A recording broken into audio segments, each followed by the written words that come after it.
Bien, aquí estamos entonces en la presentación de este curso Vida de Abraham y ya saben que cualquier cosa me interrumpen y si quieren acotar o preguntar.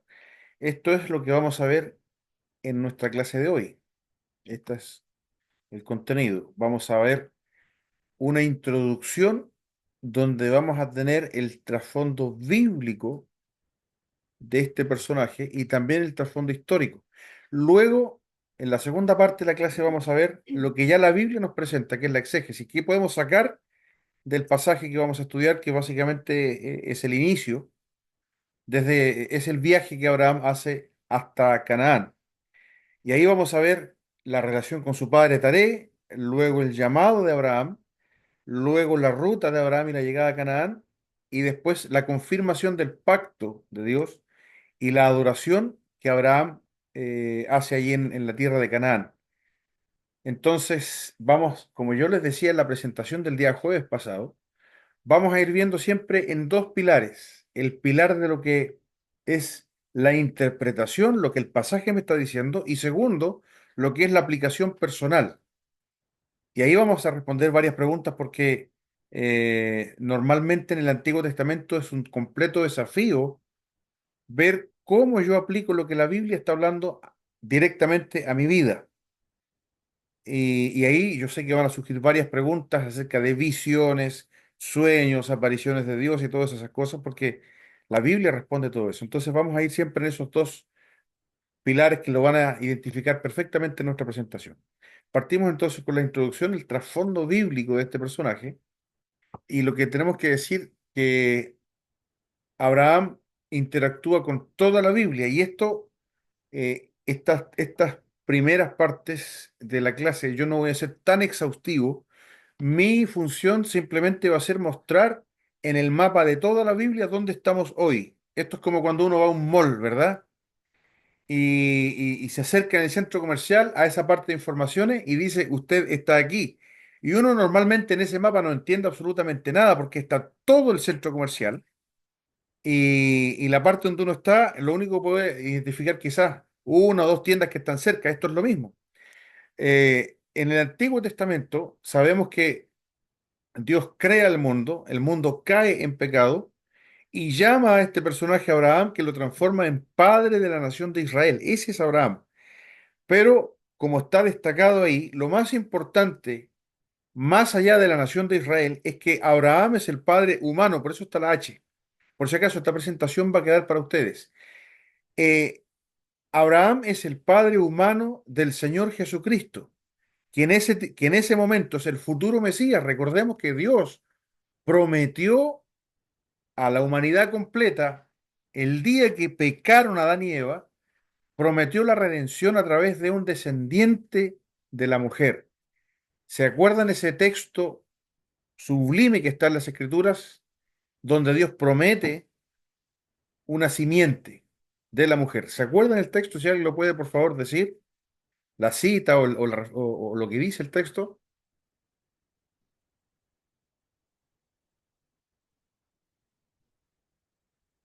Bien, es Génesis 3:15.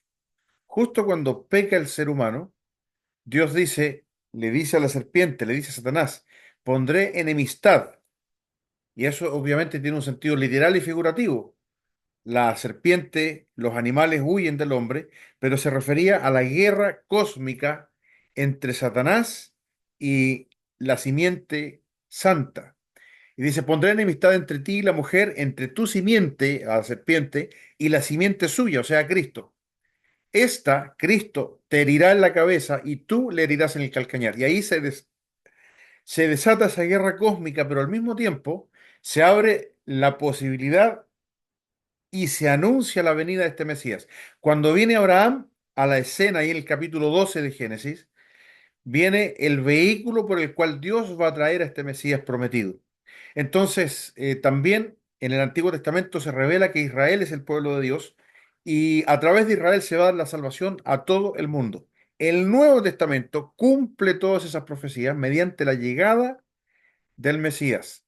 También se ve en el Nuevo Testamento que el pueblo de Israel rechaza al Mesías, por lo tanto, Ahí viene la salvación a nosotros, los gentiles. Y Dios después va a consumar las promesas que le hizo a Israel y va a consumar las promesas que nos ha hecho a nosotros. Y finalmente todo esto se va a restaurar. Entonces, ¿qué cosa es Abraham en la Biblia? Simplemente dos cosas. El vehículo por el cual Dios trae al pueblo de Israel. Y número dos, que es a su vez el pueblo de Israel, el vehículo por el cual Dios va a traer al Mesías. El Mesías que viene a la tierra en el Nuevo Testamento y consuma o consumará, ya que es un futuro, consumará todas las promesas de Dios a fin de restaurar toda la creación. Y esa es la importancia del personaje de Abraham. Avanzamos. Ahora vamos a ver a Abraham, pero en el Antiguo Testamento. Tenemos básicamente estos tres divisiones. De nuevo, hermanos, les digo, esta parte no es tan exhaustiva, solamente estamos dando un mapa general. Lo acabamos de dar en la Biblia completa, ahora vamos a darlo en el Antiguo Testamento. El Pentateuco básicamente nos habla del pueblo de Israel, cómo recibe la ley de Dios. Acuérdense que el pueblo de Israel desciende de Abraham. Los libros históricos nos van a narrar la historia de Israel, si Israel anduvo en la ley o no anduvo en la ley, hasta que finalmente Dios los castigó porque sabemos que fueron un pueblo totalmente desobediente. Y los profetas, o sea, desde Isaías hasta Malaquías, ¿qué nos van a decir? Todas las veces que Dios advirtió al pueblo de Israel, obedezcan, obedezcan, y si no obedecen, vendrá el castigo. Y finalmente el castigo se cumple y ya los profetas hablaban de la restauración de Israel. En resumen, eso es el Antiguo Testamento y en resumen, también eso es la Biblia, como veíamos en la diapositiva anterior. Finalmente, vamos a ver a Abraham en el Pentateuco. Y eso es importante porque aquí tenemos los 5 libros. ¿Se dan cuenta? Génesis, Éxodo, Levítico, Números y Deuteronomio. Normalmente, ¿y por qué digo normalmente? Porque es lo que más se encuentra en las iglesias. Esto es bastante común y no es nada extraño que la gente pueda llevar años de cristiano o de cristiana y ni siquiera conozca lo que es el Pentateuco, el propósito de los libros o el mensaje de los libros. Y ya sabemos que todo tiene que ver con Israel. Y nosotros tenemos ahí, por ejemplo, Génesis. ¿Cuál es el propósito del libro de Génesis? Mostrar la elección del pueblo de Israel. El propósito del libro de Éxodo, el pacto de Dios con Israel. Y ese pacto se lo llevan en el tabernáculo, literalmente las tablas de la ley, en el arca del pacto. El libro Levítico muestra la pureza del pueblo de Israel, ya que Dios vive en medio de ellos, en medio del campamento o en medio de la tierra prometida. El libro de Números nos muestra el peregrinaje del pueblo de Israel por el desierto, donde suceden estas pruebas y toda esa generación que salió de Egipto muere y se levanta una nueva generación. Y así el libro de Números nos demuestra el pacto que Dios hace con esa nueva generación que se levantó y es la generación que va a cruzar a la tierra prometida y es la que va a ser probada si anda en la ley o no. Y ahí está el personaje Abraham como una piedra angular porque se llama muchas veces a nuestro Dios el Dios de Abraham, el Dios de Abraham, el Dios que le dio el pacto a este personaje. En Génesis, esto lo van a tener para la casa. Básicamente lo que yo quiero mostrar, después ustedes lo ven, lo analizan, pero lo que yo les quiero mostrar ahí es que el propósito del libro de Génesis es revelar la elección del pueblo de Israel. Y ahí está la sección que nosotros vamos a estudiar durante todos estos meses, que es la que está destacada en negrita, que va desde el capítulo 11 versículo 27 de Génesis, hasta el capítulo 25 versículo 11. Toda esa sección es la historia de Abraham y cómo interactúa esa historia de Abraham en el libro de Génesis, ahí está la imagen para que ustedes lo vean. Me pueden escribir las veces que sea necesario a mi WhatsApp personal o al WhatsApp del curso para acerca de toda esta imagen preguntar si es que hay alguna duda, pero lo que quiero establecer con esta imagen es cómo interactúa el personaje de Abraham en Génesis, en el libro de Génesis. Entonces hemos visto Abraham en la Biblia, los dos testamentos. Después Abraham en el Antiguo Testamento. Después Abraham en el Pentateuco, los 5 libros. Y ahora Abraham en el libro de Génesis. Y ahí entonces nosotros tenemos la relación que existe entre este personaje de Abraham con toda la revelación que Dios ha dado en las Escrituras. Yo quiero que ustedes lo analicen porque vamos a estar yendo a esta información durante todo el curso. Por eso no hay problema si ahora en estos 10 minutos que llevamos de clase es muy difícil de comprender. La idea es que ustedes lo vayan analizando.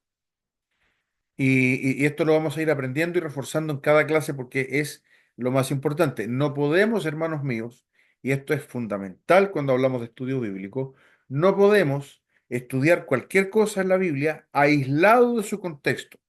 Eso es un peligro, porque lo que va a pasar cuando hagamos eso, si nosotros estudiamos algo aislado de su contexto, lo que va a pasar es que va a haber una mala interpretación de las escrituras. ¿Ya?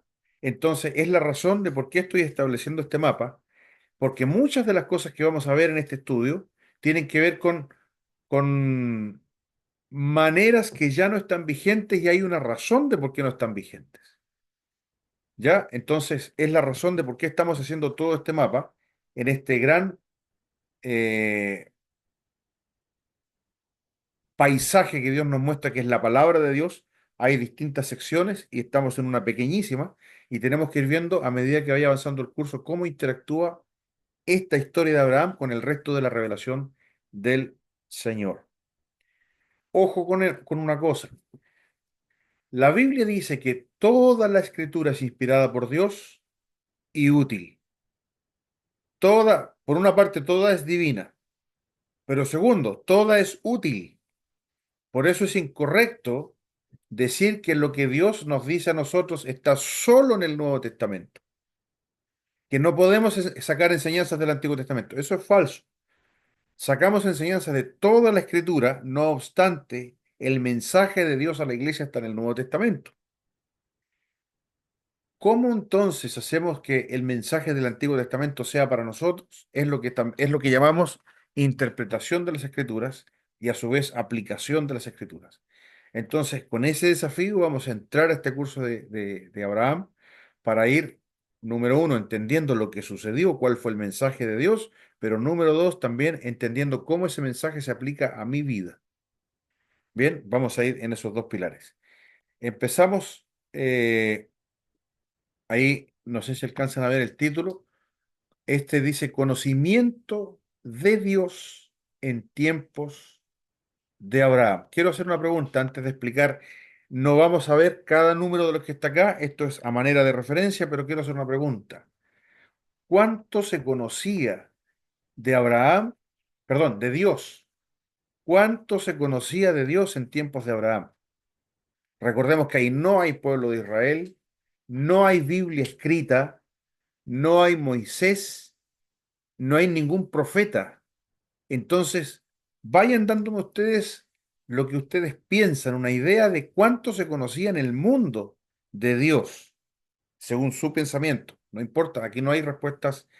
Yo espero que me den sus respuestas sinceras, por favor. Lorena, ¿Sí? no lo había pensado, pero supongo que lo que conocían y tal vez no todo, no toda la gente, pero me imagino que algunas personas conocían la tradición oral que les fue transmitida de Noé, Claro. que Noé hizo el altar, que el dios del diluvio. Supongo que muchas de estas cosas fueron, o sea, sabrían esto. eh, ya, creo que no sabían más nada porque la revelación de lo que pasó con Adán y Eva, la revelación de todas estas cosas no le fue dado a Noé, fue a Moisés y no había Varios años nacido. Así que me después. imagino que conocían cuando mucho el relato del diluvio, del Dios de Noé, creo yo. Gracias. ¿Otra opinión, además? Gracias. Iba a decir algo muy parecido a lo que dijo la hermana. Muy bien. Exacto. Eh, bien, hermanos, ¿cómo se le llama a Noé en la segunda carta de Pedro? ¿Tendrán esa respuesta? Por si acaso, si alguien quiere usar celulares para buscar, el chat GPT, la inteligencia artificial, Google, están en todo su derecho para hacerlo. Pero quiero saber esto, ¿cómo se le llama a Noé? Porque esto es una opinión divina, ustedes saben que la Biblia es inspirada divinamente. Entonces, yo puedo decirle a Noé de muchas maneras, pero soy yo, Freddy Herrera. Pero cuando la Biblia llama a Noé con cierto adjetivo, eso es la opinión de Dios. ¿Cómo llama Dios a Noé en segunda de Pedro? Algo así, proclamador de justicia, pregonador Esa, de justicia, esa ¿no? estaba buscando. Pregonero de justicia. Si alguien puede, por favor, leer el texto. Un momento, por favor.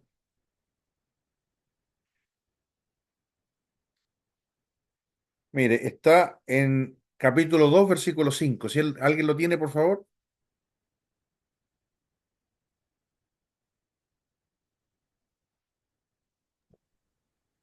Dice, y si no perdonó al mundo antiguo, sino que guardó a Noé, pregonero de justicia, no, perdón, con otras 7 personas, trayendo al diluvio sobre el mundo de los impíos. Gracias, hermanos. Miren, otro, por favor, que pueda leer Génesis 9, 28. Génesis 9, 28. Miren con quién nos vamos a encontrar. Yo me disculpo, no tengo Biblia, no tengo nada, no estoy en mi casa, tengo un papel y una hoja, nada más, y el celular, perdón. ¿No hay problema? Sí.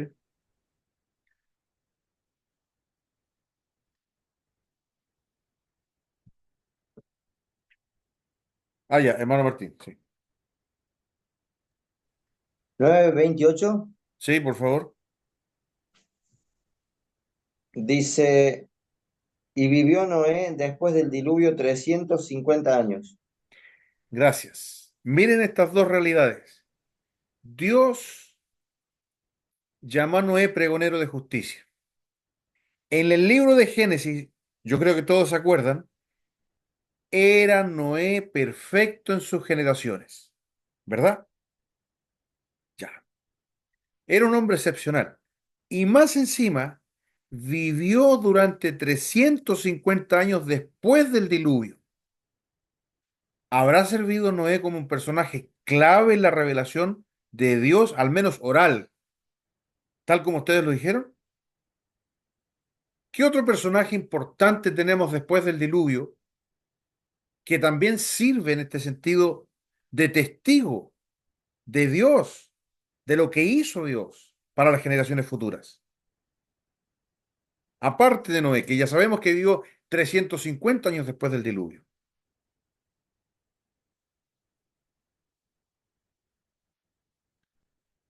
¿Quién habrá sido? ¿Habrá alguien que le sucedió a Noé? ¿Quieren ustedes? ¿Puede ser Sem? Por supuesto que Sem. Por supuesto que Sem. Acuérdense que los que poblaron el mundo nuevo fueron Noé, su esposa. Bueno, ya no tuvieron más hijos, pero Noé, su esposa salieron del arca. Sem, su esposa. Cam, su esposa. Jafet, su esposa. Por lo tanto, había solamente 8 testigos oculares del mundo antiguo,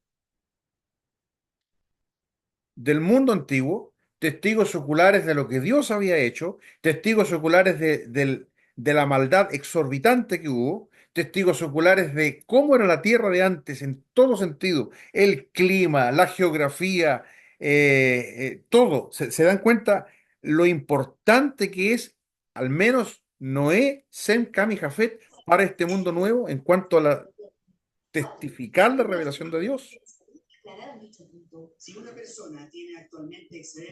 Bienvenido, mi hermano Roque. Roque, ¿verdad? Ya, hermano, lo voy a silenciar un momento para que no se escuche. Ahí sí. Entonces, alguien que está levantando la mano, estoy viendo, ¿no? Sí, por favor, adelante. Ya,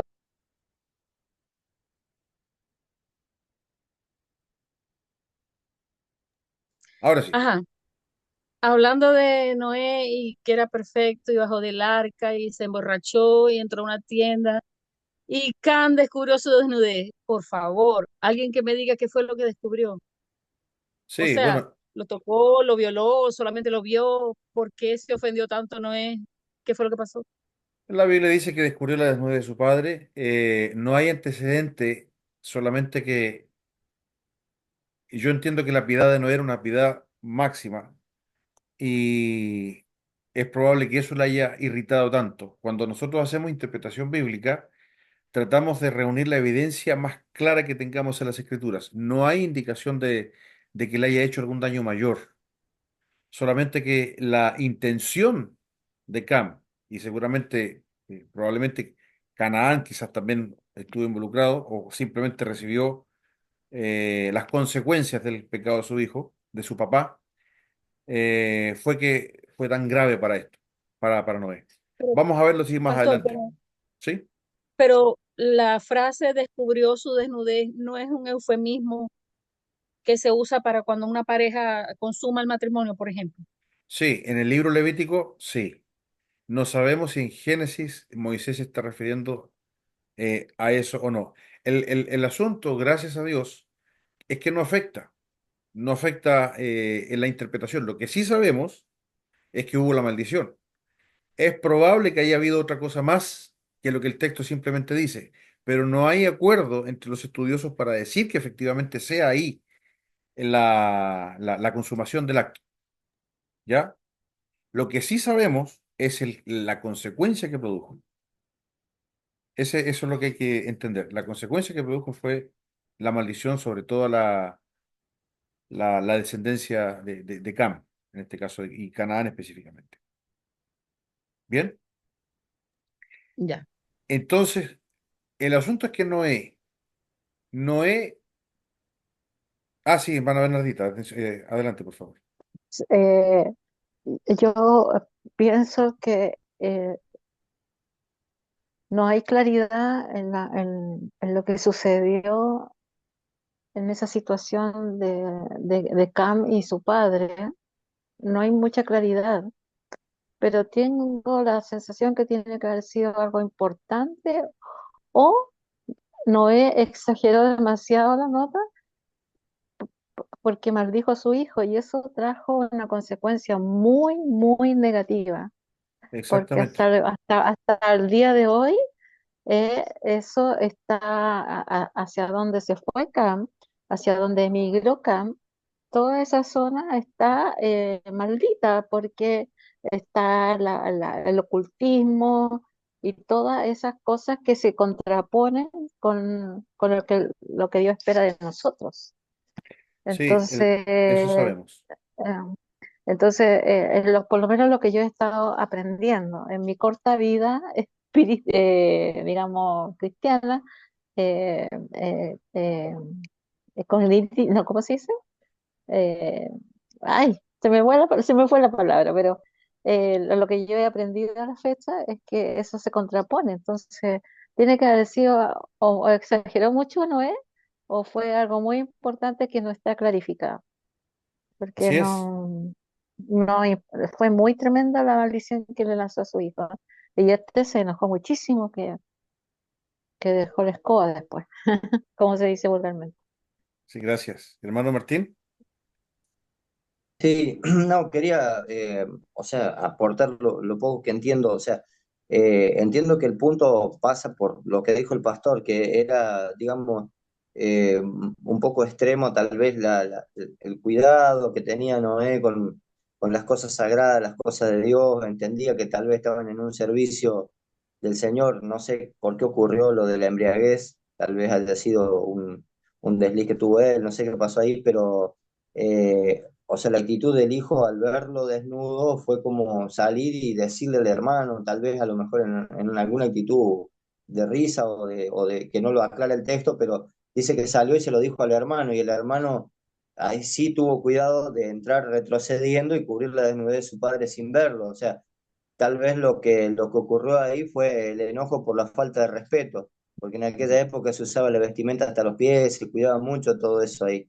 Y este hombre, cuando entró y lo vio, en lugar de cubrirlo, tener el respeto que debió tener, salió y se lo dijo a su hermano, tal vez en una actitud algo irrespetuosa o de risa o algo así. Entiendo que es lo que aporta el texto, de acuerdo a lo que se puede ver, porque no deja ver otra cosa. Sí, Solo eso. hermanos, miren, vamos a hacer lo siguiente. Yo les vamos a abrir un espacio de foro donde vamos a discutir todas estas cosas por escrito, porque si no en la clase no vamos a alcanzar a cubrir todo. Ya, las dudas que son coyunturales sí las vamos a tratar acá, pero las que son adyacentes las vamos a dejar para el foro. Ya, lo que sí vamos a tratar de este asunto es la consecuencia que produjo la maldición, que es la razón de por qué Dios le lleva a Abraham justamente a Canaán. Ya que esa es la conexión. Pero vamos a dejar esto para el foro. Bien, bueno, entonces, Noé es una figura fundamental en cuanto al conocimiento de Dios, lo mismo que Sem y sin duda los hijos. El asunto es que van a ustedes a analizar esta frase cuando tengan tiempo y se van a dar cuenta de las siguientes consideraciones. Miren lo que dice la pantalla que yo tengo acá. Vamos a tomar en cuenta los años desde la creación en adelante, ¿ya? Y estos son años considerando una interpretación literal de Génesis capítulo 5 y Génesis capítulo 11. Entonces tenemos que desde la creación hasta el diluvio transcurrieron 1656 años. Ojo, desde la creación hasta Abraham, 2008 años. Desde el diluvio hasta Abraham, 352 años. Les hago una pregunta. ¿Cuánto tiempo vivió Noé después del diluvio? Lo leímos recién, ¿se acuerdan?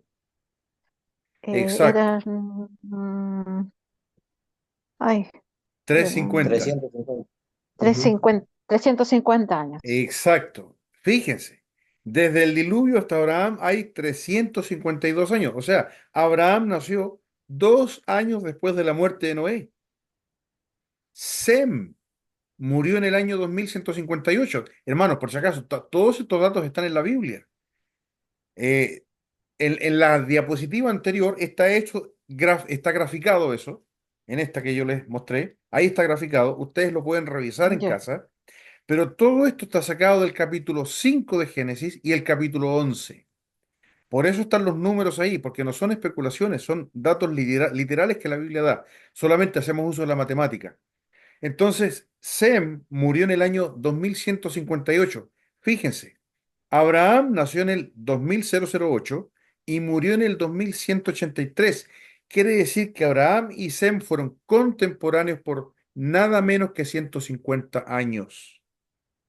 ciento Claro, porque cincuenta sí, años, ¿sí? sí, sí, porque si vivió 350 pudieron ser de más contemporáneos. Claro, específicamente con Sem. Con Noé no alcanzó Claro, porque Noé murió y 2 años después nació Abraham. Pero claro, todo lo que predicó Noé, todo lo que Noé contó, quedó ahí. Quedó ahí en toda esa gente que fue influida por Noé. Lo mismo Sem. Recordemos que Sem es un testigo. No ponemos a Jafet acá porque no nos menciona la Biblia qué edad tiene Jafet, ni qué edad murió Jafet, pero sí nos menciona la edad a la que Sem murió. Entonces, Sem y Noé fueron testigos del mundo, como lo que yo les dije, del mundo antiguo, de todo lo que ocurrió, del juicio de Dios. Entonces, Noé sí, perdón, Sem sí es contemporáneo con Abraham por 150 años. Sabemos que Abraham murió a los 175 años, o sea que cuando murió Sem, ya Abraham tenía 150 años. Entonces, es interesante entender esto tan particular del mundo antes de la revelación del Señor a través de la palabra escrita. Sí, Concepción sí, corta, pastor, disculpe. adelante. Sem, ¿sabemos en dónde habitó? ¿Habitó cerca de Ur de los Caldeos, allí o algo así? ¿No? ¿Sabemos? No sabemos con certeza. La Biblia dice que toda esta familia de Sem habitó en ese lugar y después se fue moviendo al oriente. Si Sem se quedó ahí, es probable que haya habitado en la misma Mesopotamia, ¿ya? Pero lo que también sabemos es que toda esa gente, por ahí mismo también se corrompió por Nimrod, el descendiente de Cam, se quedó en el mismo lugar. Él fundó Babilonia, ¿verdad? Babel, la torre de Babel. todo eso, y ocurrió en el mismo lugar. Hay algunos que sí. piensan que eso es pura conjetura, pero que piensan que Melquisedec podía ser Sem.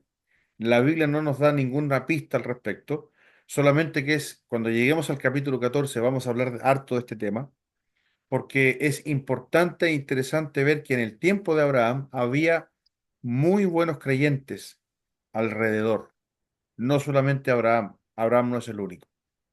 Entonces, este es el conocimiento de Dios. Si consideramos desde el año cero, Abraham nació en el año 2100, pero antes de Cristo. 2100 antes de Cristo es el nacimiento de Abraham. Y ojo también que hay que entender que en el tiempo de Abraham aún estamos en el tiempo de las edades avanzadas, donde los hombres viven bastante todavía. En el capítulo 11 de Génesis se nos va contando que las edades del ser humano van disminuyendo, de 600 a 400 a 200. De hecho, Abraham vive 175 años, Jacob vive 147 años, Isaac vive 180 años. ¿Se dan cuenta? Entonces, Génesis es el tiempo de las edades avanzadas todavía. Moisés vive 120 años y de ahí van bajando, bajando, bajando. Entonces, por esa razón, encontramos esos récords. Seguimos entonces avanzando, vamos a hablar del trasfondo histórico, esto es importantísimo. Aquí estamos. Ya entendimos cuándo estamos, ahora a ver dónde estamos. Y esto es lo que se llama la creciente fértil o la fértil media luna. La media luna creciente. ¿Se acuerdan? Alguna Sí, vez hemos oído esto, ¿verdad? Que son las sí. civilizaciones iniciales. De allí salió el hombre después del diluvio. La historia se contradice porque la historia atea me refiero, de los que no conocen al Señor. La historia atea siempre habla de que el hombre surgió por ahí por Etiopía, pero resulta que no hay ninguna civilización en Etiopía, al menos preponderante como estas. El hombre ateo que no conoce al Señor, arqueólogo sensato, porque la arqueología sensata no miente, descubrió que las civilizaciones empezaron allí en Egipto y Mesopotamia. Y es obvio, porque ahí los dejó el arca de Noé. Ahí se ve más arriba el monte Ararat y la Biblia dice que de ahí emigraron hacia el sur, en África, hacia Mesopotamia y hacia el poniente, por donde está, digamos, hacia Europa. Y ahí están las primeras civilizaciones de la humanidad. ¿Y por qué menciono estas dos? Porque mire, ahí tenemos a Egipto y a Siria. ¿Alguien reconoce en los dibujos cuál es Egipto y cuál es Asiria? Egipto, las pirámides, Las pirámides de Egipto, ¿verdad? Y Asiria, sí. Ascendía lo, no, pero ese dibujo lo reconocen de Asiria, a propósito no les puse nombre y los puse al revés, ¿ya? ya. Sí, claro, entonces tendría que ser lo otro Asiria. El otro es Asiria. ¿Alguien reconoce ese tipo de construcción? Porque estamos hablando del tiempo Eh, de Abraham. Todo esto es del tiempo de Abraham. eh, ¿Dónde? A ver, Igual que las pirámides, hay varios de esos, ¿ya? Imagínense que todo esto, en el caso de los que están arriba, los desenterraron y son los famosos zigurats, que eso es lo más probable que haya sido la Torre de Babel, el primer zigurats que construyeron. Sin duda que después lo fueron mejorando y todo eso, pero son centros de adoración pagana, ¿ya? Egipto, por supuesto, que está en el norte de África, ahí yo estoy apuntándolo con la flecha, ¿verdad? Norte de África, y Babilonia o Asiria se encuentra acá, en este lado de acá. Acá vivía Abraham, justamente acá en la puntita de la luna, ahí está Ur de los Caldeos. De ahí, no sé si alcanzan a ver mi flecha, ¿verdad? Del mouse. sí, De ahí Abraham se movió hasta acá, de ahí hasta, ahí dice Jerusalén. Ese es el viaje que hizo. Entonces, ¿pero por qué estoy poniendo esto? Porque es el trasfondo histórico. Fíjense, por favor, qué común denominador se ve entre estos dos lugares. Entre este que dice aquí Mesopotamia y esto que dice acá, Memphis, que es Egipto. ¿Qué común denominador se ve entre esos dos lugares? mm, Desierto. Número uno, desierto. ¿Qué otra cosa más? el río, Río. Esos sí, dos factores son los que estaba buscando. Son lugares hasta el día de hoy de desierto, pero a la vez los ríos hacen esas zonas de una fertilidad impresionante, ya, ¿ya? Y ahí ya, se desarrollaron las civilizaciones en torno a ujú, esos ríos que aparecen allí. Todo esto, hermanos míos, ya que yo les dije que vamos a tener que verlo con lo que más adelante revela el Señor en las Escrituras, todo esto tiene relación con la tierra prometida que Dios le dio a Israel, porque la tierra prometida que Dios le dio a Israel es totalmente diferente. Hay otro dato que nos muestra este mapa que yo me imagino que no todos manejan, pero son los colores. Fíjense los colores. ¿Qué colores hay acá? Claro o oscuro. eh, claro, Igual que acá, ¿verdad? En sí, cambio, acá en Jerusalén no se nota mucho por la línea negra, pero es un color más oscuro. ¿Sabe lo que representa el color más oscuro en estos mapas? menos vegetal, menos cultivable, Representa la altura.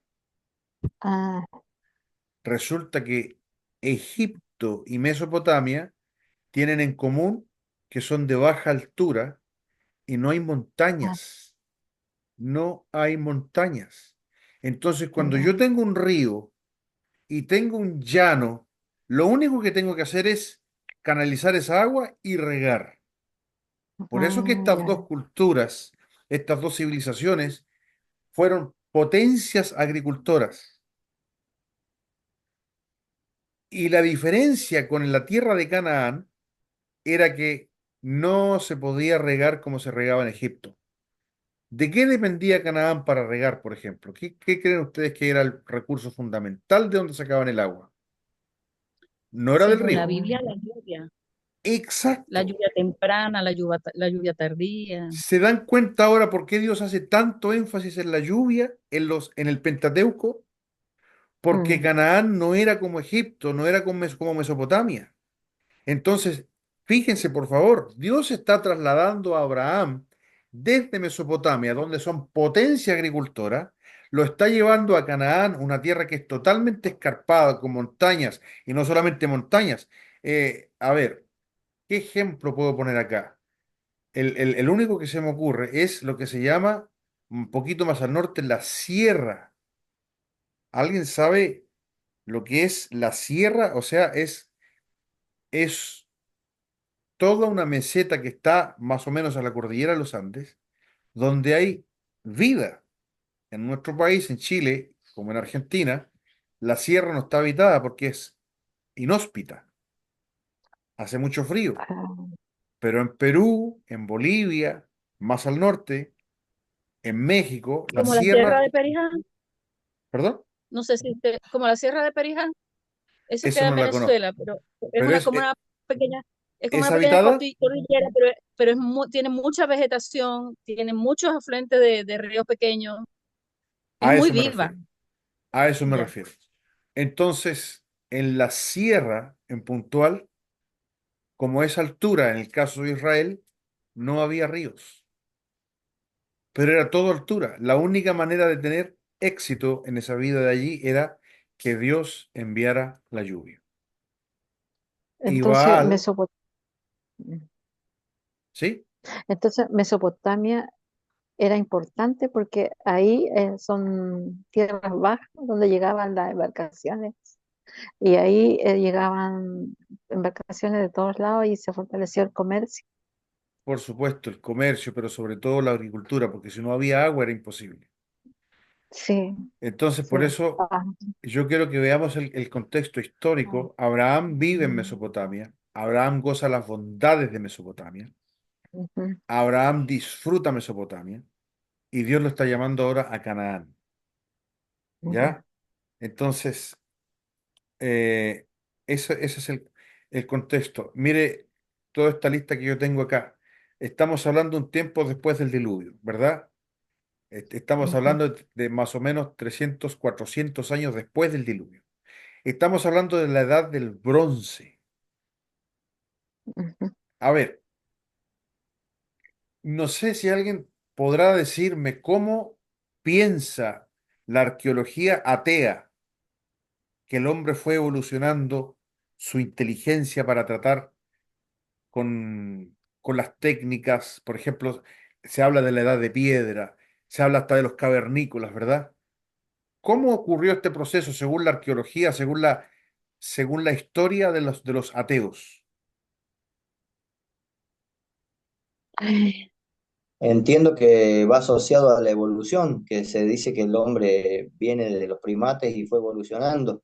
Y le tienen que poner millones de años para que calce, ¿verdad? Miles de años, porque es la única manera en que un mono se pueda supuestamente transformar en un ser humano que empieza a usar piedras, después empieza a usar hueso, después empieza a usar madera, después empieza a usar y así. La Biblia no nos dice eso. La primera mención de metales en la Biblia, ¿dónde está? em, ay, yo lo sabía, yo lo sé, lo sé. Por si acaso, mucho Mm, antes de Abraham.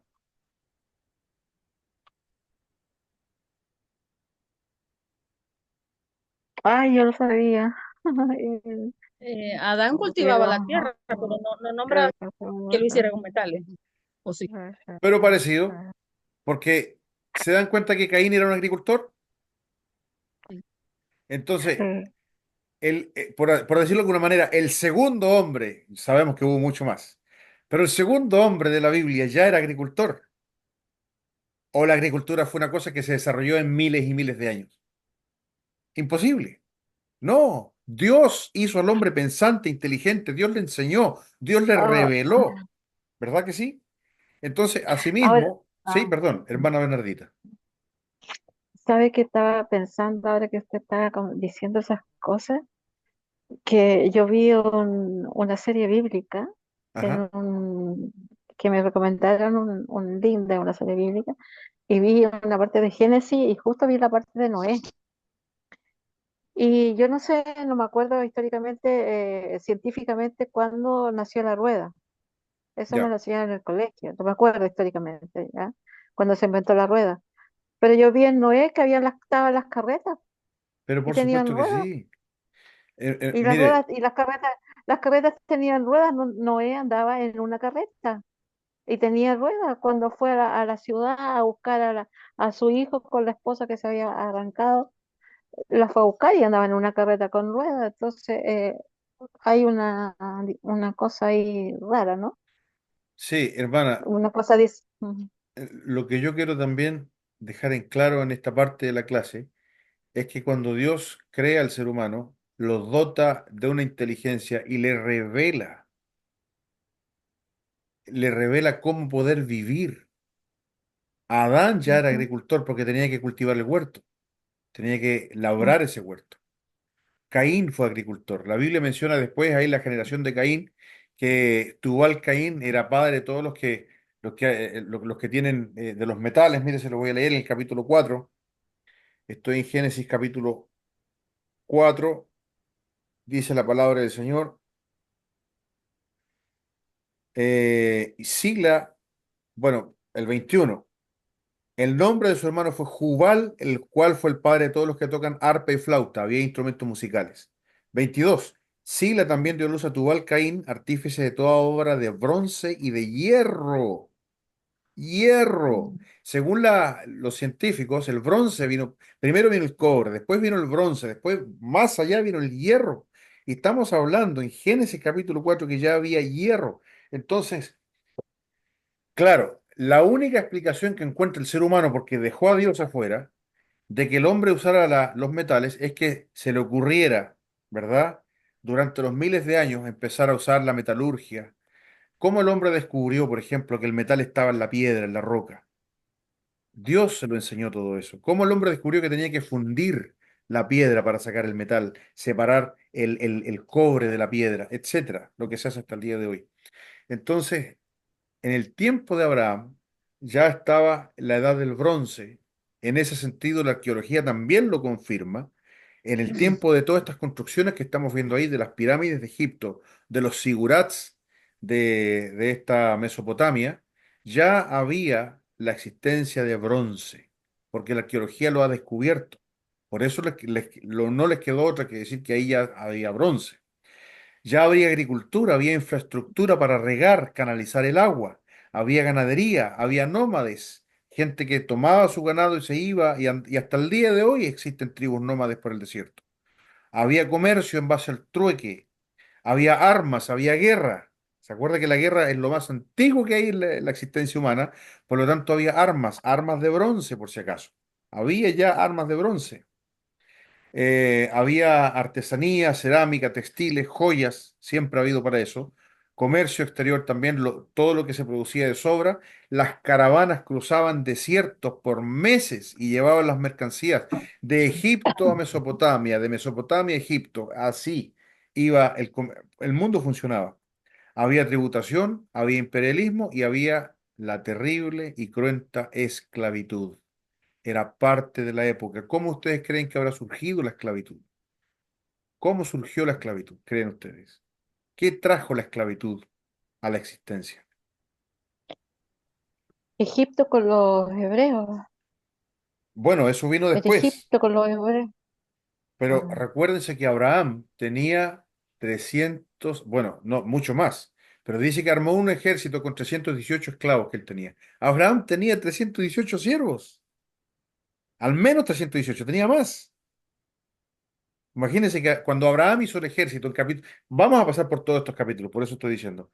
Cuando en el capítulo 14, cuando Abraham tiene que ir a rescatar a Lot, Abraham arma un ejército de la gente que tiene él y dice que su número era 318. O sea, perdón, ¿de qué estamos hablando? No es una familia que anda por el desierto sola. Es un hombre que tiene mucho dinero, que dentro de sus posesiones tenía 318 y más, porque eso fue lo que él llevó para la guerra. Tenía más de 318 hombres, era dueño de 318 personas, al menos. Entonces, Abraham también era un señor que tenía esclavos. La esclavitud, por si acaso, está inserta en el contexto mundial, así como la poligamia. ¿Verdad? Y Dios simplemente fue revelando al ser humano su palabra y después con el tiempo se fueron corrigiendo todas esas malas costumbres, vamos a llamarle de alguna manera. Entonces, en el tiempo de Abraham ya había esclavitud. Cómo se generó la esclavitud? Indudablemente por la guerra. La guerra hacía que se conquistaran pueblos completos, ¿verdad? Eh, Ojo, los esclavos normalmente eran niños o adolescentes. mm, Nunca era un hombre grande y casado, jamás. ¿Por qué? A esa persona se le mataba. Ese era un guerrero. Cuando se llegaba a conquistar un pueblo, imagínense cuando se conquistó Canaán, ¿qué se hacía? A los hombres se los mataba, a las mujeres que tenían varón también se les mataba, normalmente, a veces no. A las niñas se les dejaba para uso doméstico y ustedes saben también para, para usos ilícitos en este tiempo, pero a los niños, a los jóvenes, eran los esclavos. Hermana, está levantando la mano. Mi vida, necesito el cargador del compu. Sí, hermana Lorena. Quería decir antes de entrar al tema de la esclavitud, ¿Sí? que en una de estas clases que yo tomé con ustedes, o sea, en ¿Al una de estas instituto? clases fue, pero no me acuerdo cuál, pero recuerdo que nos enseñaron que, hablando de que la evolución es mentira, que Adán y Eva fueron creados a imagen y semejanza de Dios, no estaban encorvados, no eran tontos que se comían los piojos los unos a los otros, no parecían monos, eran seres inteligentes, Sí, razonables, productivos, y el pecado lo que hizo fue involucionarnos, sí, o sea, dañar la perfección de algo que Dios había creado.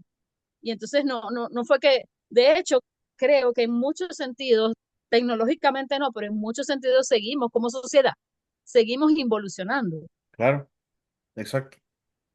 O sea que sí, no tiene sentido pensar que Dios creó, o sea, creó a Adán y Eva, imagen y semejanza de Dios los creó, y era gente que no sabía hacer absolutamente nada. Era gente más parecida al mono que al hombre actual. No tiene sentido. No, para nada. Tenían que ser seres inteligentes. Y Mire, muy inteligentes en esta época.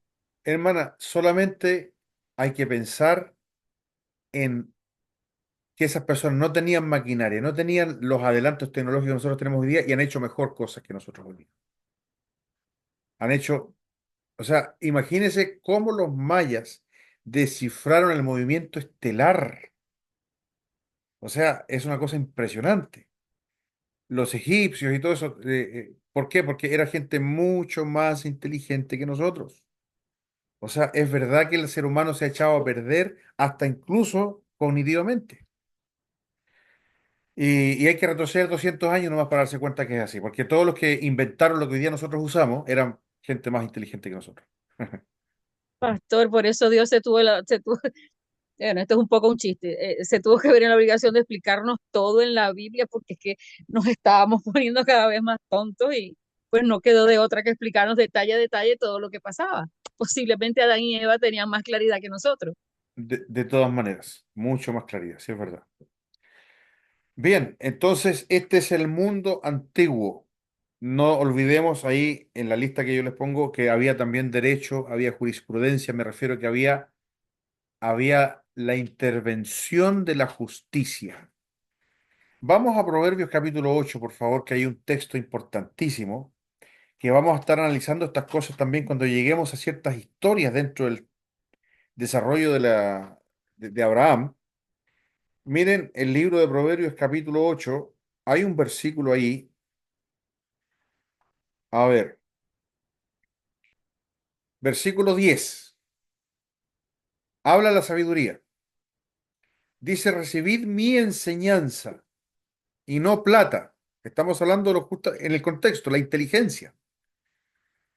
Versículo 11, mejor es la sabiduría que las piedras preciosas y todo cuanto se puede desear no es de compararse con ella. Yo, la sabiduría, habito con la cordura y hallo la ciencia de los consejos. Versículo 14, conmigo está el consejo y el buen juicio. Yo soy la inteligencia. Mío es el poder. Mire el versículo 15, por mí reinan los reyes y los príncipes determinan justicia. Por mí reinan los reyes. Por si acaso, el único rey sabio en ese entonces, creyente, era Salomón. Pero reyes está en plural. En el tiempo antiguo, los reyes eran tan sabios que idearon literatura, proverbios, sistemas de derecho, formas de hacer la guerra. La mejor ingeniería está en el pasado. Y por eso ahí dice, por mí reinan los reyes. En el tiempo de Abraham nos vamos a encontrar con varios reyes así. Y no eran creyentes, ojo, no eran, ahí no está hablando de la sabiduría solamente del Evangelio. Por supuesto que la sabiduría nos lleva al Evangelio, pero ahí dice, por mí reinan los reyes. Muy conocido es en la historia a este señor Hammurabi, que era del tiempo de Abraham, que era este rey de Mesopotamia, que tenía este código legal casi que si lo aplicáramos hoy tendríamos una sociedad mucho más justa, donde hasta el día de hoy se conoce que al que robaba le cortaban las manos. Entonces uno dice, uy, qué cruel. Pero claro, ¿quién va a robar con ese castigo, verdad? Hoy día, ¿qué le pasa al que roba? Absolutamente nada, ¿verdad? Entonces, todo eso es el mundo donde Abraham está surgiendo. Esta es la descripción que estamos haciendo de ese mundo. Y vamos a también ver el trasfondo de este Abraham. Tengo dos textos aquí. Josué 24, versículo 2 dice, y dijo Josué a todo el pueblo, así dice Jehová, Dios de Israel, vuestros padres habitaron antiguamente al otro lado del río, esto es Taré, padre de Abraham, y servían, perdón, y de Nacor, y servían a dioses extraños. Este era Abraham, un idólatra más en Mesopotamia.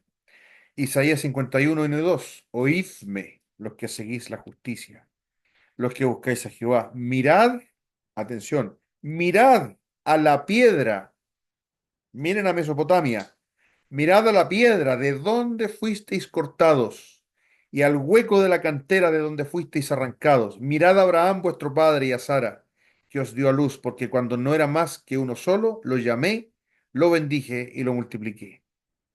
Ese es Abraham en su trasfondo entonces. ¿Se dan cuenta? Hemos eh, avanzado por el trasfondo tanto bíblico como histórico, lo que la Biblia nos enseña, lo que podemos encontrar en la historia, para entender quién es este Abraham. La próxima clase vamos a hablar de la exégesis bíblica yendo al pasaje propiamente tal.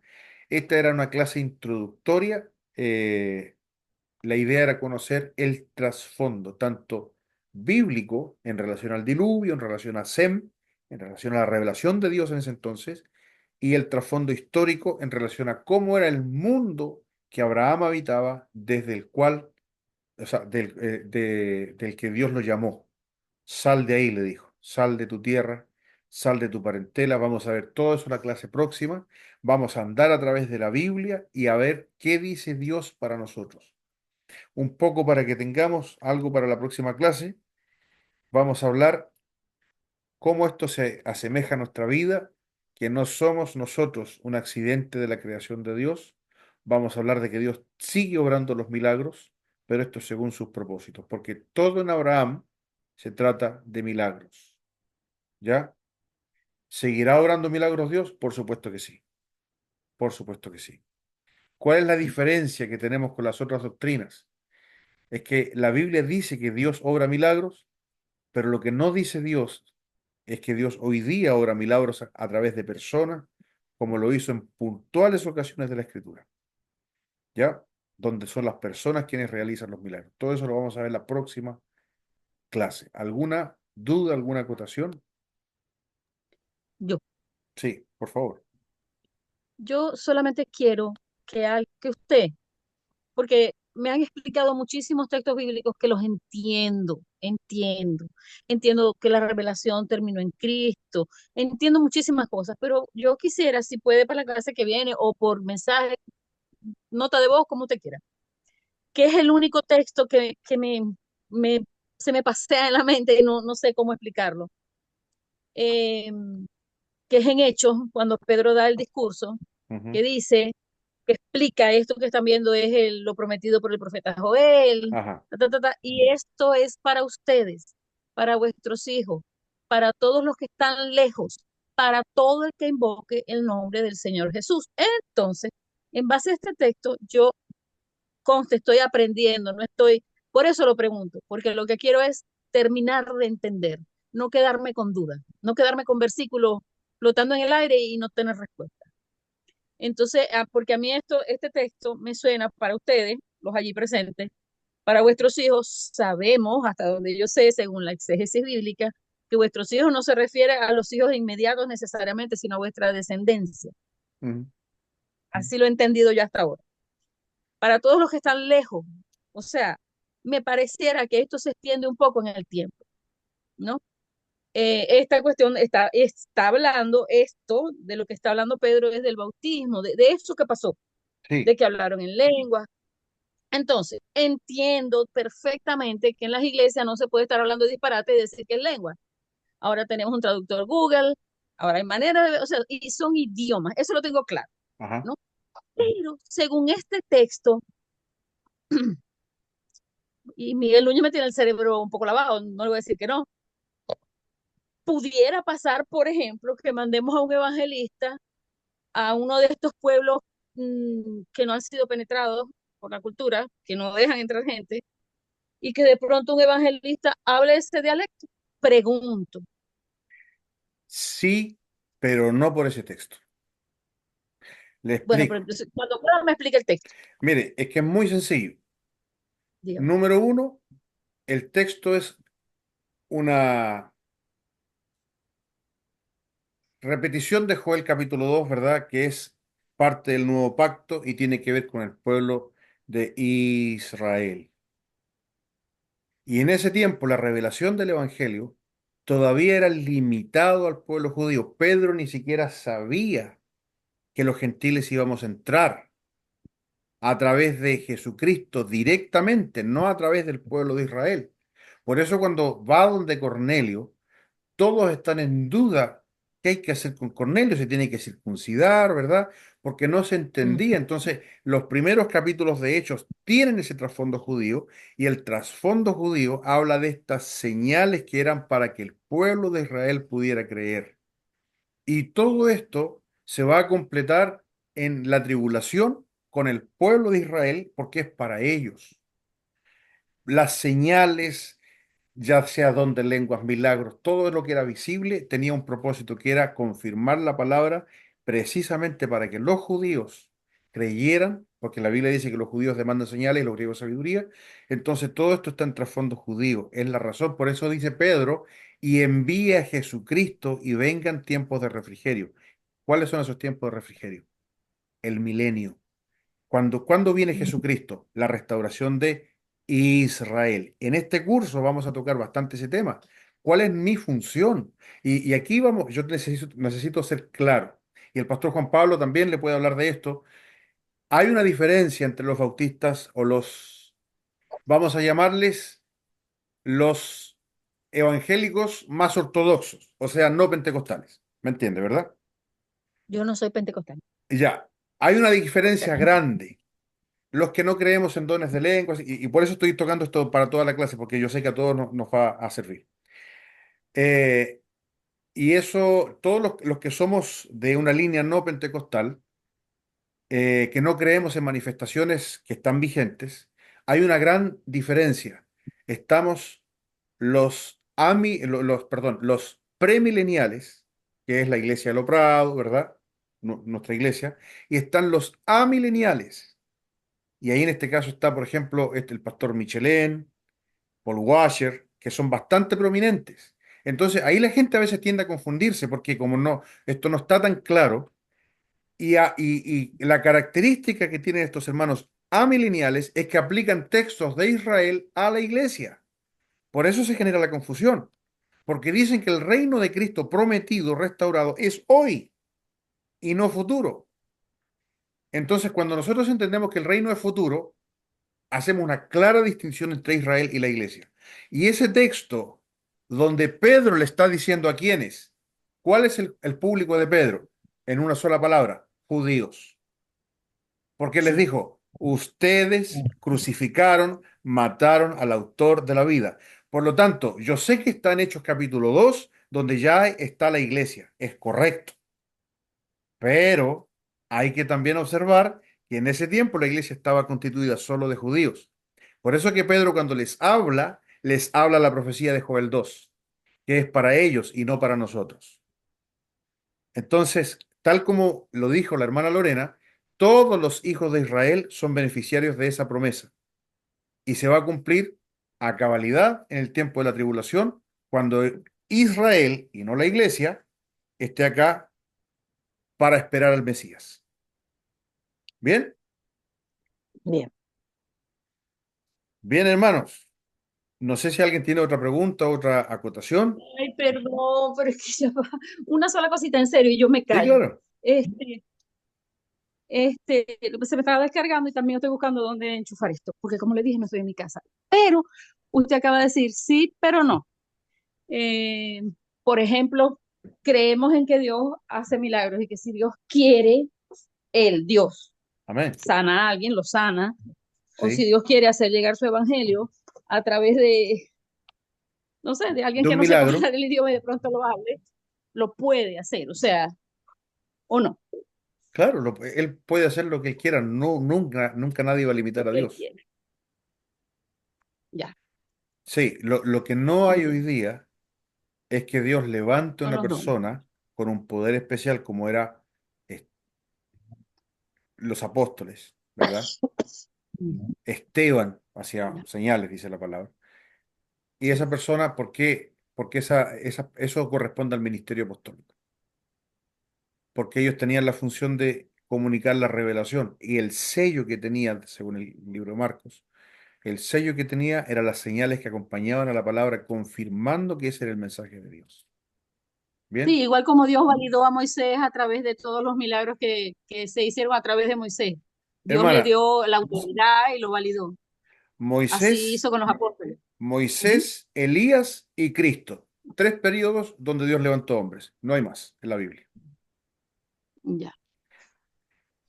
Bien, No, imagínese, pastor, si Dios no, o sea, Dios no ha levantado hombres en esta época y mire cómo está esto lleno de apóstoles y casi arcángeles. Y imagínese si lo levantara.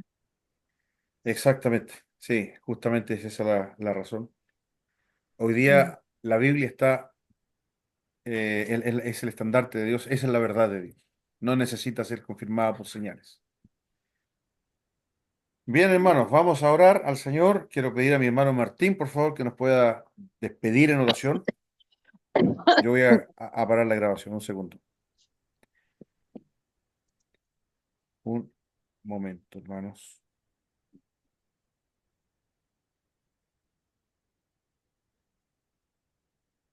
Ah, ahí está, ahí está.